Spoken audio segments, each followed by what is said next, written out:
bigla itong tumatahimik. Ang mga taong tumatahimik pag nasa loob ng elevator, yan ang aking reklamo. At ako ang inyong reklamador.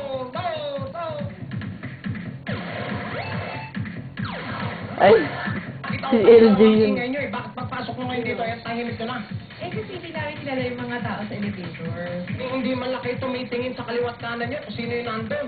Eh kung halimbawa, killer pala yung isa doon. Ikaw ba, pagka sumasakay ka sa elevator, kinakausap mo lahat ng tao? Kinakausap po kayo, ganito talaga ako. Reklamador talaga ako eh. Lahat, nilareklamo ko. Nandito pa sa loob na elevator kaya pinagsisismisan nyo, kaya bigla kayo tumahimik. Ako pinagsisismisan nyo ako? Mag-on ba kayo? Hindi. LJ. Kasi ko rin parang diretso lang ang tingin ninyo, hindi kayo baling. Eh kung katabi nyo pala, eh mamamatay tao. Oh, Picnic ako eh. eh kapag po may umutot po, hindi po ba kayo magwawala? Hindi ako magsasalita kasi ako yung mutot eh. Bakit ka Ayan. tingin na tumatahimik ka tao pag nasa elevator? Baka niya si Tio. Yan nga ang sinasabi ko sa iba, bad breath. Tawa ka ng tawa dyan.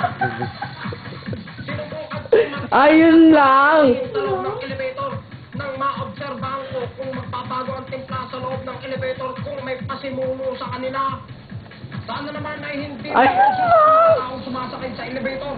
Baka kasi pag hindi ka nagsalita, Kasi hindi maganda yung ano ni Joey. at makawala ang tunay na may sala.